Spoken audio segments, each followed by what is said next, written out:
Hi, hi, hi. How are you? I'm doing well. Hi, Zaakirah. Hey, Kathy. Oh, I'm like, you saying hi to yourself? I No. just started coming up. Hey, Misty. I'm just seeing folks coming in. Let us know what city and state you're coming in from. How are you, Well, Zaakirah? I'm in Atlanta. I'm also in Atlanta, Georgia, even though we're, virtual. Yes. It's a beautiful day here, too. Hey, Kathy. Hey, ladies. How are you all? Hey, Durham. Hey. Well, Zaakirah, do you want to go ahead and kick us off? Yes, yes, yes. I'm inviting people in too. Okay. Cool. I'm not even Okay. sure how to do that. What? Yeah, that little it looks like an envelope. It showed up in the corner. Okay. But it'll send people to the DMs, like it's like you're sending a DM. So, yeah. Okay, perfect. Thank you. Okay. Hey, Kristen.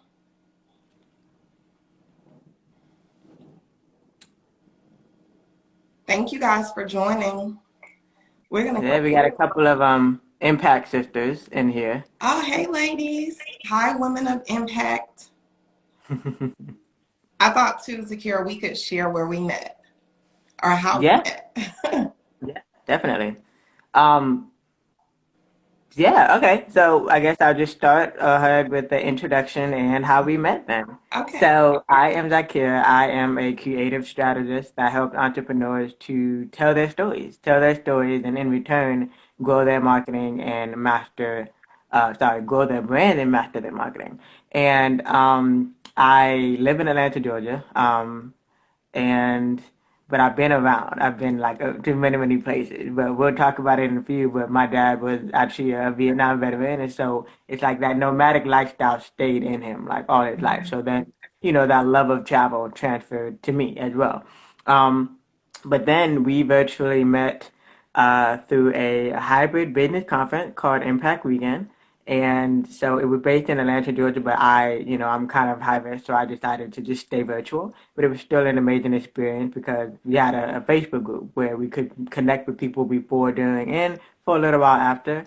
And that's how I met Dr. Kathy. And so I think she posted, who she is, what she's about, and that she had discovery calls open. So I'm like, let me see, let me just book a call and see what happens. But I think what happened though was I'm also an author as well, author of a book called Seeing Life Through Different Lens, a cancer survivor's memoir on overcoming adversity with resilience. And at one point, I was helping other women to celebrate their book launches by having a virtual Facebook panel that other authors could come onto. And so when I realized that she was like, I'm an author as well, I'm like, oh, hey, do you want to come on my panel? But this would be for Impact Weekend. Because what Impact Weekend will do is it will uh, aha moment will go off, light bulb will go off to help you realize what you should be focusing on in your business. So then I realized, okay, the panel is just, a small fraction of what I do. So maybe I shouldn't be doing that anymore, but we still connected. And so, and on our call, we learned that we're both divorcees. So I was like, okay, something else that we have in common. And the fact that we both kind of moved around a lot. And the fact that we're both really passionate about healing and telling our story and encouraging others to do the same thing. And so this conversation today is going to be all about that. And I feel like it's going to be beyond just divorce, not just obviously the name of it is both of us are very ambitious, high functioning, and successful women. But I feel like not only we're going to break the taboo about divorce, but just how can women just survive any kind of trauma. Oh, I love that. I love that. And I'll do a quick intro as well. Thank you for sharing more about you. I'm Dr. Kathy, and I am a dualpreneur. By day, I'm a cybersecurity IT leader, and by night, I help professionals achieve their career and business goals with courage and with balance.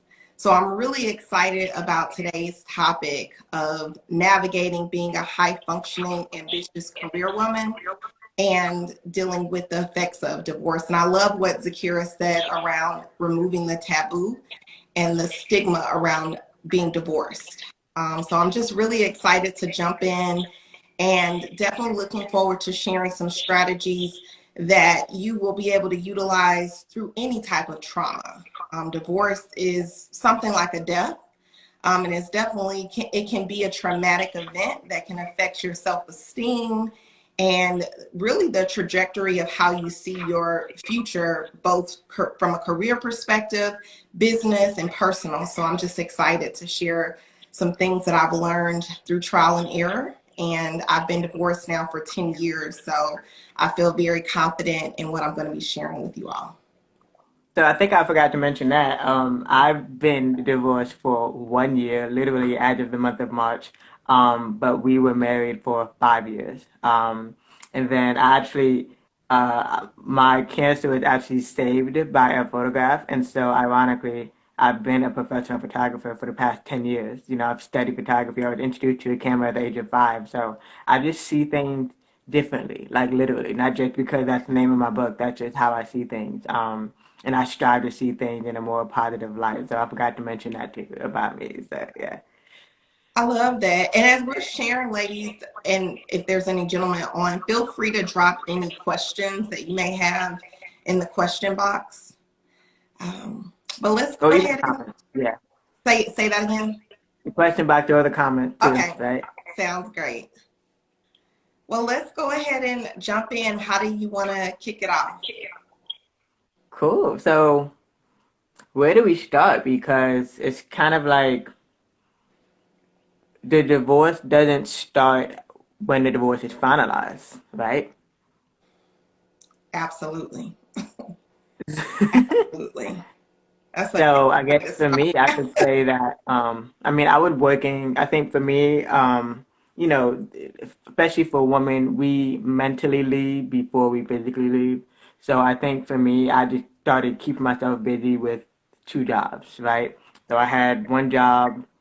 Well, actually, at one point, one of the jobs was overlapping. I would work at night, overnight during the weekdays, and then I would have two jobs during the weekend. So, you know, he was just as busy too, so we never really saw each other. But um, I just kept working, kept working, kept working. So, you know, I think I was always good about wearing that mask about, you know, hey, I'm fine. How was your weekend? It was great. How is everything going? It's great. You know, just wearing this mask. Especially, you know, as black women, we have to kind of wear the persona anyways.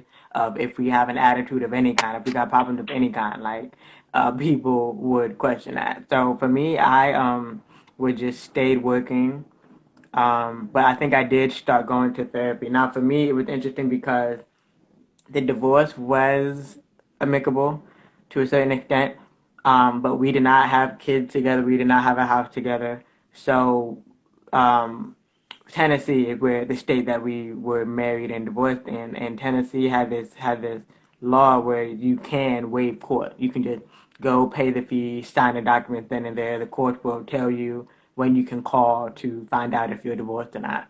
Now, what happened in my situation though is um, they told me to call by March 17th, but something told me to call on the 16th.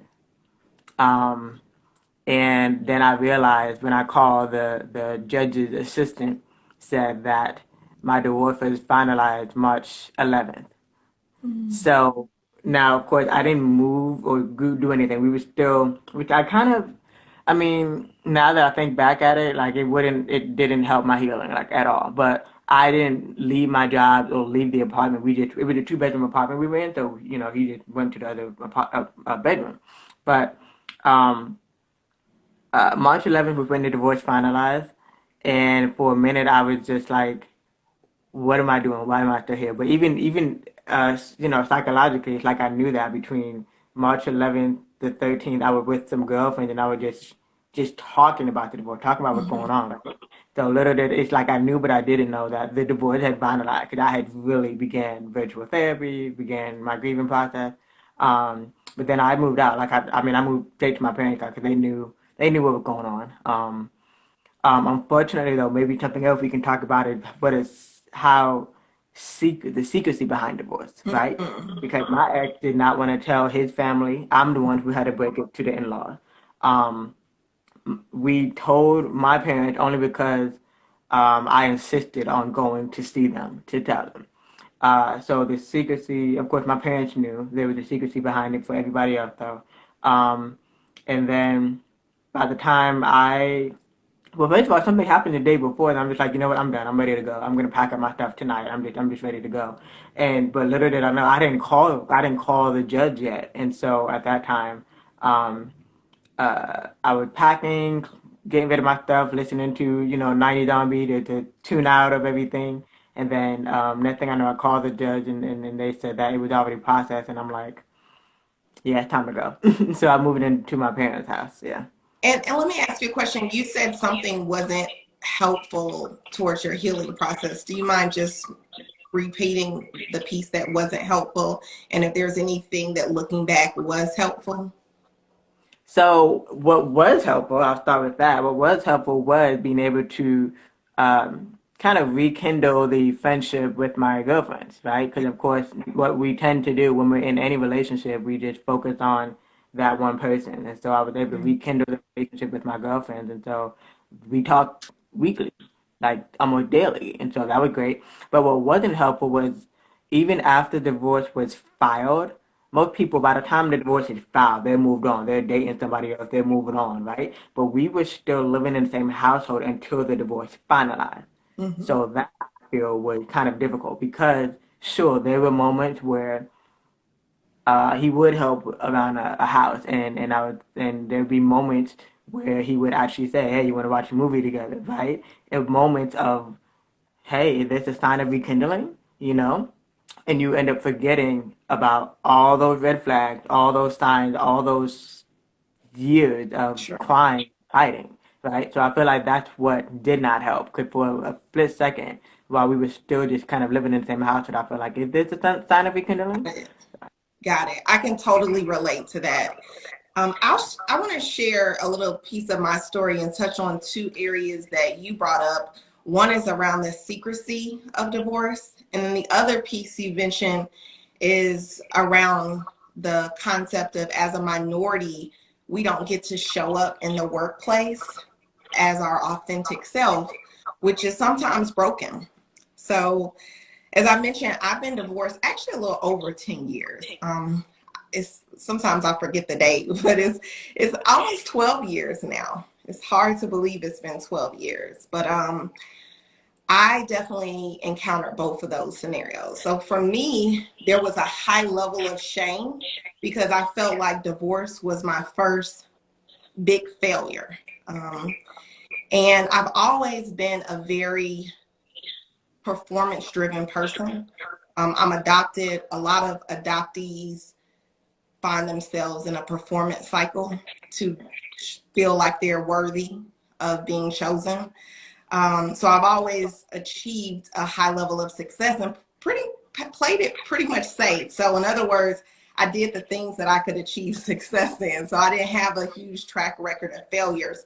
And for me, divorce was my first big failure.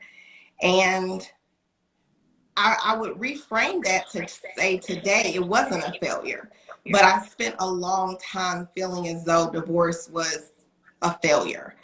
So what I would say to anyone that is recently divorced, Zaakirah, or someone else who is contemplating divorce, divorce is not a failure. You're not a failure. Divorce is a courageous decision, and I don't encourage anyone to do it prematurely. However, if you do feel convicted to end your marriage, it demonstrates a huge amount of courage. So remove the thought that it's a failure. And in having that lens, the other piece that I want to touch on is the thought that we have to show up as minorities as perfect or as fearless women who don't suffer. And I am very aware of this concept. I've subscribed to it for a long time. I understand the societal pressures that feeds into it, but I also want to encourage us to release that. It's a myth. As minorities, we're humans. As Black women, we're humans. We are not absent of pain and suffering, and it doesn't do ourselves any good. It doesn't do our sisters any good to show up in the workplace as if we don't suffer. So what I would encourage you to do is to get very acquainted with your humanity and be okay showing up to work and not being strong and perky. And know that if the environment doesn't embrace you and your authentic self, it's not the environment for you. And it's okay to take a mental health day. So I definitely want to encourage us to take mental health days, even if you work from home, even in the middle of a pandemic. If you don't feel like you can show up in a way that's going to be conducive to a healthy environment with your coworkers, take a day off. If you need to take an absence from work, whether it's months or weeks, if your mental health, your emotional health is at risk, I encourage you to take that time. So I really want us as minority women to remove that weight. I'm even challenging myself to reconsider the Black girl magic sayings, because to me, as much as I Well, think we're pretty, say that again. the superwoman syndrome. Exactly, exactly. I mean, I think we're pretty amazing, but to your comment, when we say it's magic, it definitely can imply that we're not human. We're not normal. So again, that's my rant about divorce. And I just want to encourage you to see it as a courageous decision, not a failure, and also release the myth that we have to show up as minorities in the workplace as anything other than a human being who suffers. And I will acknowledge that when I went through my divorce, I definitely showed up as a superwoman. I did not tell anybody. So I don't want you all to think that I did that. I've learned that over time and going through other tragic events. Yes, and it's so funny. So I have three, maybe two or three different points to what you said. One, the most recent thing of when you're saying you didn't tell anybody, right? Now, what's so interesting is, of course, my divorce happened during the day and age of social media, height of pretty much. I feel like this is like the height of social media. So Yeah. now me, I am a micro influencer, right? I had been transparent. I had been one of those that posted on the anniversary, on his birthday, whenever we did travel together, right? So for me, it was only right to make a post saying, we all know more. I made a post, I did a video, I did a podcast on it, and still people were like, oh my goodness, you're divorced? Because of course I'm reflecting now a year later. They're like, oh my goodness, I didn't know that you were divorced. You guys look so great together. And I'm like, if only you knew what was going on behind closed doors. So, but I also want to go back to the mental health side of things. That I actually have a couple of stories to share. So, yes, it's super important to prioritize your mental health. Now, the silver lining in getting divorced at the start of a pandemic is that I truly got to rest, recover, relax. Because um, let's see, it was January 2020, and my book just came out, and I had a book signing. But little did I know that that was the start of the pandemic, so the book signing was okay. But it was such an overwhelming day because my car broke down, and so then I obviously was depending on my ex, and we switched cars, and he was disturbed because he was going to work that day, and he was already late, and but then later on that night, I still had to go to work. I didn't call off of work.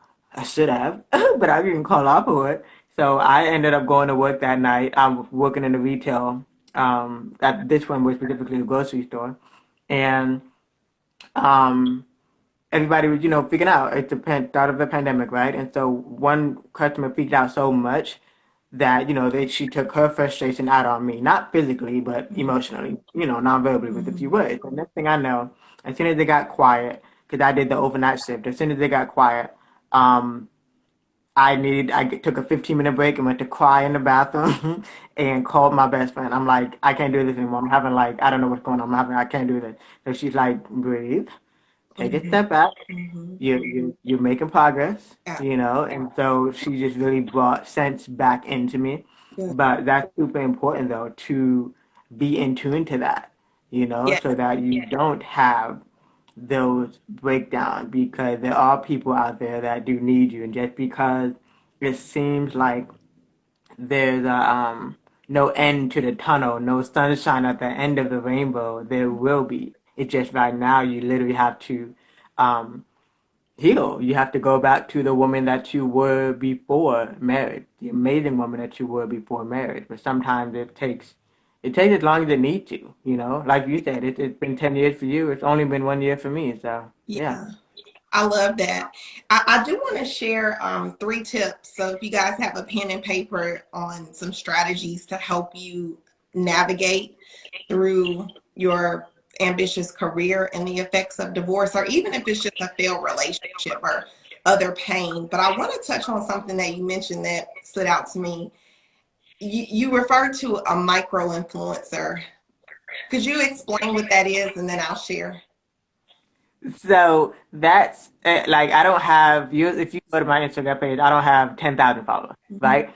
But I do have followers. I have people who have followed me because of my journey. Whether it is, because I've been married for 5 years, so I've been pretty transparent about my marriage throughout.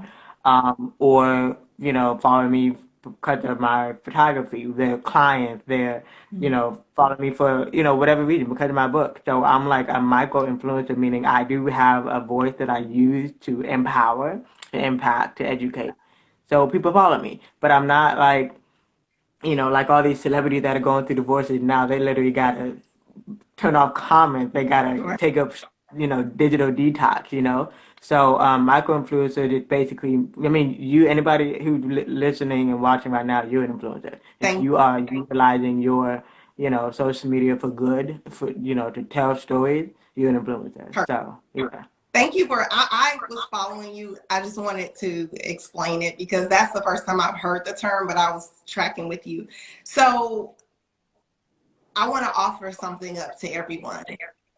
If you're a micro influencer, a macro influencer, and you've been transparent and shared a lot about your relationship, if you want to do something different tomorrow, you can. And that is completely authentic. So I just want to dispel the thought that because I shared a lot on Tuesday, that I have to share a lot on Wednesday. Pay attention to your soul, your emotions, your heart, and share as you're led to share. And that can be totally different than your track record. So I just really want to encourage everyone to do that as we talk about mental health, mental wellness. The way that you function well is staying in tune with yourself and your present needs. And what you do in one moment may change in another moment. And you don't owe social media anything before you owe yourself health and wellness. So definitely want to share that and just really encourage everyone to just stay present to what you need to share, because I definitely believe that God, discernment will let you know when to share. And I think that one of the reasons that mental health is at an all-time, I don't know, mental health issues are at an all-time high is because the internet and the idea that people are sharing out of turn, whether they're sharing prematurely about their relationship and it's causing emotional unrest, or whether they're sharing about things that they're not completely healed from. So one of the key aspects of my journey that has promoted health is sharing in proper timing. And your spirit will let you know when you're out of order. So hit the delete button. What is it? Reconsider, read more literature. That's my favorite thing to say. That's my little outcast plug. But okay, just wanted to touch on that because there's a lot of pressure, right? Especially for influencers, there can be a lot of pressure to continue sharing, and you get to choose. But I do want to share with you guys 3 tips that you can apply for your day-to-day to continue to function at a high capacity in your career and your business, even as you traverse through traumatic situations such as divorce.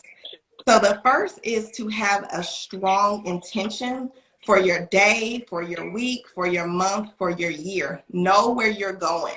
When you know where you're going, you can process where you've been from a different perspective. and it becomes bearable. It becomes something that has purpose, even in your pain. I recently published my first book. It's called Courageous: How to Transform Your Pain into Power.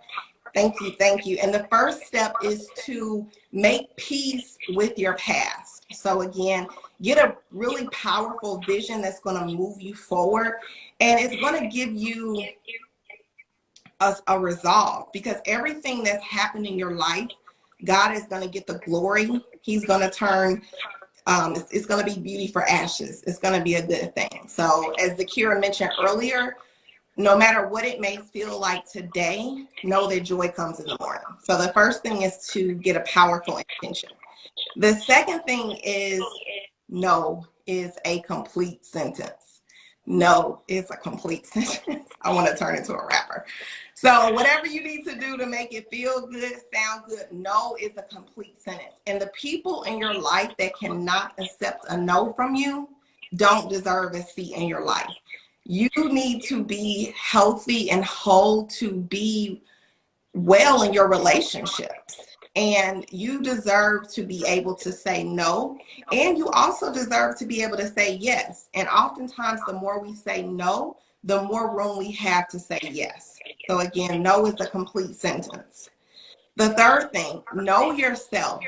Know that talking to a certain girlfriend who always brings up your ex-husband is probably not going to be healthy for you. I will tell you guys, I remember, and if they hear the live, they'll be okay. But I remember I had been probably divorced about 3 or 4 years, and I went out New Year's Eve with some friends. And again, I've been divorced probably 4 years, and there's a particular family member that loved talking about how amazing my ex-husband and I were together. And here I am at 12:01, way across the other town, side of town, trying to make it work again. So, and I'm just being transparent. I'm calling a thing a thing, because there are certain people in your life that know exactly what buttons to push. And I have a 15-year-old. I have a daughter. We have history. And it's just certain conversations that you have to disconnect. And I remember after that night saying, you know what, this is a person that I'm probably not going to be able to converse with in any capacity, because they would continuously bring up my ex. So be mindful of that. Same thing with your job. When you're a high functioning career woman, my mom may come on. There's some evenings when I'm working late, I may not call my mom, because she's going to ask me a couple of times, why are you working late? And when I'm working late, that's not quite the conversation that I need to hear to give me the momentum to continue going. So I know that there's just certain periods of the day that I'm just not going to be inclined to have that conversation with my mom. So again, know yourself, know how you're triggered, how you're wired, so that you can govern yourself accordingly. So those are the 3 things: set intentions, say no, and know yourself, so that you can honor and nurture what you need. I love that. I love that. Now, before my 3 tips, I actually have a relatable story to say. I got stories for y'all. I'm not a storyteller. All right, so um, kind of on the lines of no is a complete sentence. So one of the things during that time of the divorce period, it's pretty much exactly 3 months.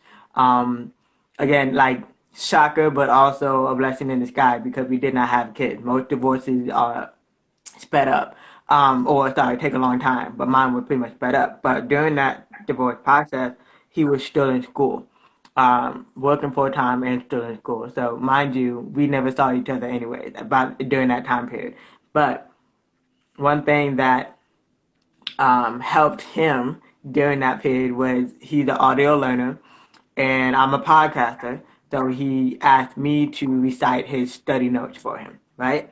Now, as soon as I knew that the divorce was finalized, he was still asked. He thought that wouldn't change. I'm like, what's in it for me? I had to ask myself, what's in it for me? Why am I still helping him to, um, ace these tests? What's in it for me, right?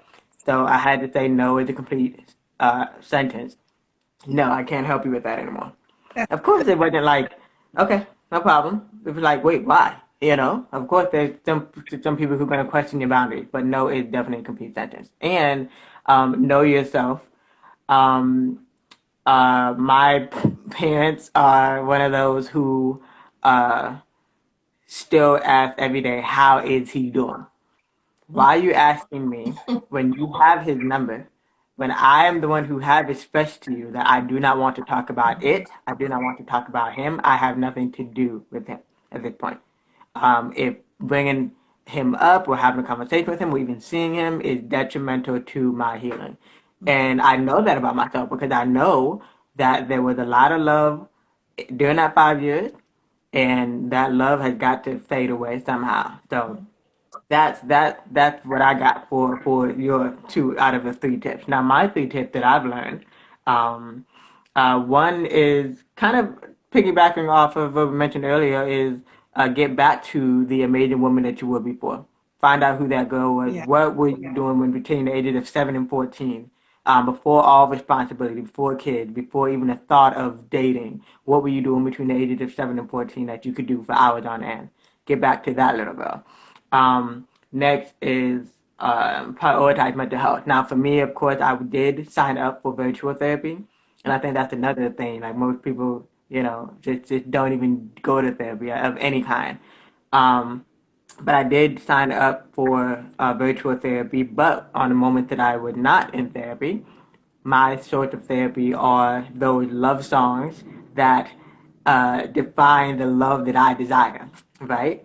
So that I have a whole playlist of them too. So Yeah. yeah, I got love songs that I listen to when I need that reminder of that I'm one in a million. When I need that reminder that I you know love it. whatever works Yeah. for you, right? Whatever is your virtual therapy. So prioritize your mental health. And I think the third one is it's okay to rest. I think that was the biggest thing that I had to really learn. I'm a December baby, but I have a little bit of I'm on a cusp. I'm December 20th, right? So I'm on the cusp. Anybody who follows astrology, that's Capricorn too. So my motto is to keep on going. So that's all I've known all my life. So basically, I had to really learn how to rest. In the pandemic, I will say was good about that. I wasn't working two jobs anymore. I didn't have a bunch of clients at that time, so I was resting. Investing does include binge watching. Binge So watching. yeah, Yeah, I love it. yeah, yeah.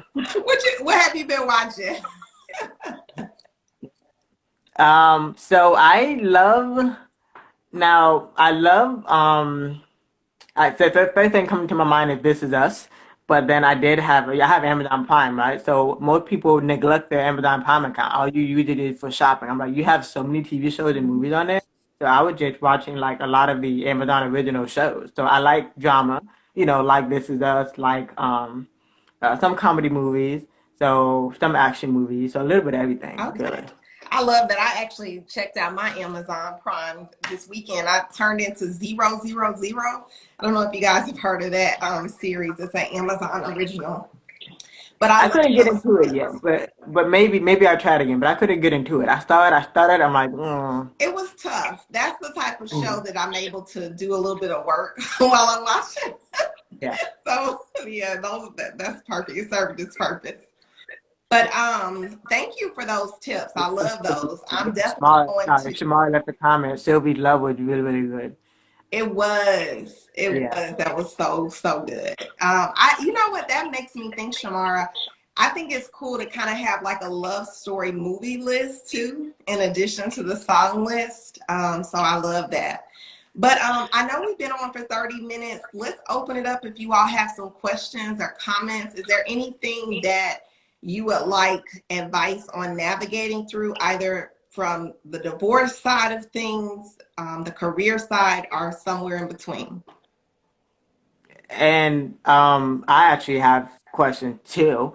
Of course, yeah, anybody who has questions, feel free to leave them. And my question though is, do you think that since both of us happen to have parents who are veterans, Mhm. both of us happen to be a product of divorce, do you think that plays a role in our divorces? Well, My parents are old school.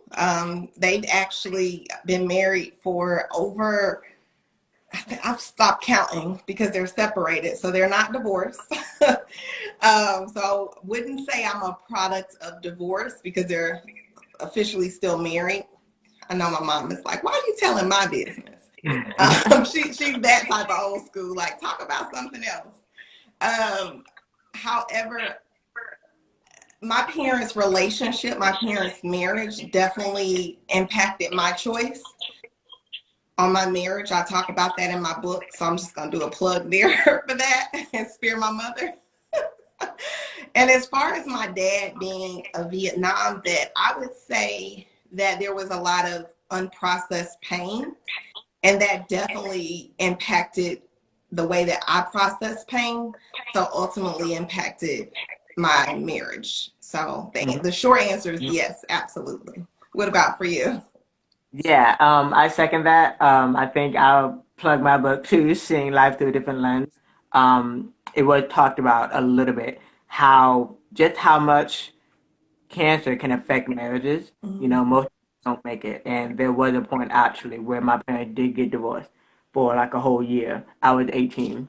Um, so of course, you know, my mom is like my mom waited till I was living life on my own before she did that, but she was transparent about it. But it still took a toll on me, you know. With Mm-hmm. my dad, he was actually a 18 wheeler truck driver all of my life. So like when I needed him, I feel like, you know, when I was going through like those motions, Mm-hmm. um, I didn't feel like he was like fully there. But that one year that my parents did get divorced, I kind of had a different light on divorce, and it was for me. Um, I was able to once I got over the emotional side of things, I was able to process that divorce was not failure because my parents did it. You know, I can do it too. You know, Yeah. um, so but also having that mentality of um throwing divorce out there. Like a lot of people tend to do that, but for me, it was kind of different because I felt like I wanted to break the stigma, but I also knew that I can break free. You know, I wanted to break the stigma of how common divorce is, but I wanted to, you know, uh, uh, break free. So I think yeah, that it does kind of play a role just knowing that the option is out there, but also having that balance of don't stay in anything that's unhappy, that's detrimental to your health. So That's the key. And I think, surprisingly enough, one of the what my focus is again is helping professionals achieve success in their career and business through their goals with courage and balance. However, one of the most common topics or DMs that I get is really around how did you navigate divorce? And one of the questions that I hear a lot from my girlfriends is, when do you know to give up?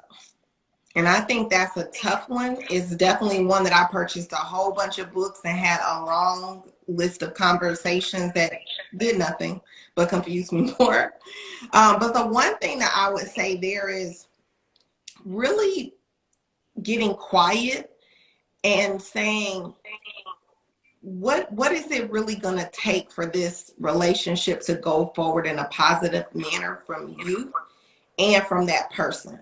Because every marriage has a different set of circumstances and they require a different set of healing and processing to get on the other side.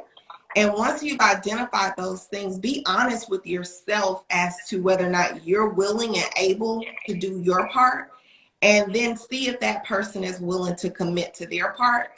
And if you are both, move forward. But if both of you are not able to commit, then you likely are going to move forward with the divorce, or you're going to be unhappy. The other thing too is just pay attention to where you have peace. And peace doesn't mean that everything is, you know, okay. or even that everything, is always feels good. Peace is a sense of I'm where I'm supposed to be. whether it's a hard situation or a blissful situation, having that peace of mind that you're where you're supposed to be. Because what causes a lot of mental health issues is when you have incongruency between what you know and what you're doing. So be at peace in the decisions that you're making and what you're doing to yourself. So that would be my advice for anyone that's on the fence, is get really crisp on what is it going to take to move us forward, and then understand if both people are willing to do that, and look for that peace, Yeah. follow it. Yes. Very important tips. I think for me is kind of examine like what's the worst that could happen, kind of, you know, both from both sides. What's the worst that could happen if you stayed right stagnant, stayed right where you are? What's the worst that could happen if you did break free? You know, because a lot of it for a lot of women, it's a liberation, it's freedom. So that's super important for me. And I think kind of maybe almost touching back on the whole influencer thing. I remember at one point, I think when I first told my parents about the divorce, my mom said to me, she was like, I think for a second I was backtrack and I was like, I don't know, I think, you know, maybe I'll wait until he finishes school. I don't know. Then she actually said to me, she was like, okay, you know, you're almost about to sound like a hypocrite. You tell people to do what makes you feel good, but you're about to just stay in a place where you're not feeling good at all. So of course that was like a aha moment. It's like, okay, yeah, you're right. I'm about to just, you know, put my self care and my mental health to the side for him, but for what? So, Of that. yeah, we got a question coming in. So, Kathy, Um, I'm tracking your question. I read it a couple of times.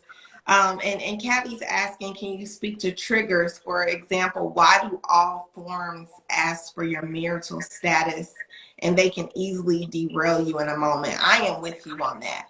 I can say that after 12 years, the marital forms don't get me anymore. But for a while, I definitely felt like that, right? It's single, married, or divorced. And then the question becomes, why does it matter on a form if I'm divorced? What significance is divorce have if I'm not married now? So what I would encourage anyone that's, you know, feeling triggered by a form or anything in that sense, do what sits best with your peace of mind and your soul. Because for a while I stopped checking divorce. I'm like, I'm single, married, single, one or the other. So I stopped checking, you know, for divorce. So that goes back to what I was saying earlier around know yourself.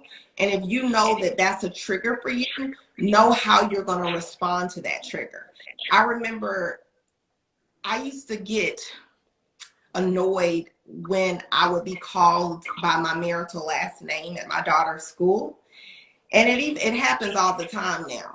And it because it confused me, because I was like, well, which one do I use? And now I'm very confident in using my maiden name, and there's no confusion for me. But what I would say is get to know yourself in that sense as well, as far as what triggers you. Even if it's your family members at holidays asking about when are you going to get married, practice your response, perfect it, and then run with it. Be ready. yeah, I like to yeah, say, stay on ready.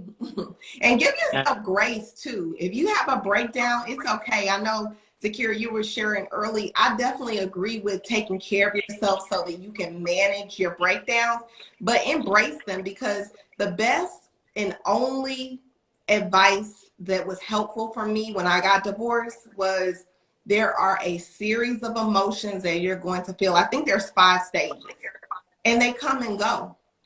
There's grief, you know, there's happiness, there's 5 different stages. You can Google them, but give yourself grace for when those stages pop up. I know we're yeah. coming up on time, so are there any questions? Oh, I do want to answer that question though, because I think that's a really good Okay. question. Because what I did observe is that some people do feel some type of way about whether or not they're single or whether or not they're divorced. Now, for me, I will happily check the box divorce because I have that experience under my belt, you know. Mhm. I have been in the shoes of married women. So I feel like I would happily choose about divorce so that I'm not. Especially if, I mean, I haven't been conversing with too many guys too much because, I'm focusing on me, focusing on my career. But if I'm asked, am I single? I say I am divorced. So if you've never been married, I have been married. I know what the sacrifices are when it comes to Mhm. being married. So, but yeah, of course, everybody's different in regards to whether they want to just say they're single, ready to mingle, single and not looking, or divorced and still got a little baggage, So yeah. I love it. Well, I hope this was helpful to you all. I definitely enjoyed the tips that you shared, Zaakirah. I want to stay connected with everyone. You guys can connect with me on Instagram at Dr. dot Kathi Middleton on Instagram or on my website, KathyMiddleton.com. And Zaakirah, where can everyone connect with you? Yeah, so you can follow me on Instagram at Illuminous1. That's the name of my middle name.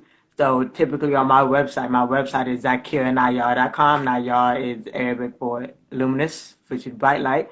And that's where you can find out more about my book, my podcast, and even work with me if you have a business. You have a business and you want to grow your brand, or you have a story that you're ready to tell through a book or a podcast. I encourage women. Specifically, I love to focus on us, African American women, to tell our story confidently and to, master the online world, since the online world is not going anywhere anytime soon. So, yeah. I love that. We've got one more question. Zaakirah, do you want to take that or I can take the question? Oh, okay. I see it. I have a friend that went through a divorce, married 25 years. Every conversation is about her. And how do I encourage her not to speak of him? Boundaries, my love. Boundaries, boundaries, boundaries.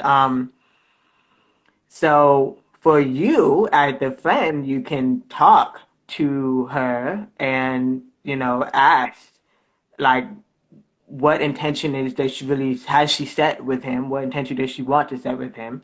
Are they thinking of rekindling? Right? I feel like as a friend, I think if you've been friends long enough, it's safe enough to ask these questions. Like, how do you really feel about him? How do you really feel about the marriage? Where do you really see this going? Because otherwise, I would say, okay, girl, if you're not going to marry him like next week, I feel like we need to move on. We need to have other conversations, or we can't we can't do this, right? Because I feel like it sounds like also from a pen perspective, that you want what's best for her, and if this man, of course, understand this is 25 years, that's your half your life. So of course, just telling her to just stop talking about him, period, it's not going to help. But maybe suggest other healthy ways to talk about him. If she, unless she's still talking to him, I say write in a journal, talk to a therapist, and it just opened up ways for you to have other girl related conversations. So I hope that helps. Yeah. And it looks like we have another question. I'm going to suggest we'll take this one offline and either Zaakirah or I will follow up because I see the other question as well. So That's a good thing though that people are asking questions. So, but yeah, that is a good one because I feel like that's a therapist type of question right there. yeah, but all of them are really good questions. And I have some thoughts too, Misty, on the first one just because of my parents' separation. And they've been married for that length of time. So I'm going to probably make a post or somehow I'm going to follow up. So make sure that you guys stay connected with us. I hope that this was helpful. Zaakirah, do you have any final words? Um, yeah, I think I forgot to say the name of my book again.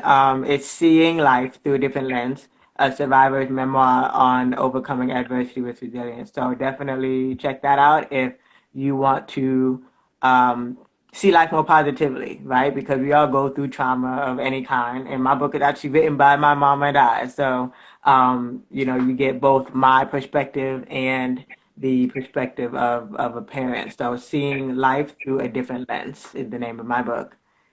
I love it. I love it. Well, I enjoyed this. We'll have to do this again. And ladies, have a good rest, and gentlemen as well, have a good rest of your Sunday, and we'll be talking soon. Take care, everyone. Bye-bye.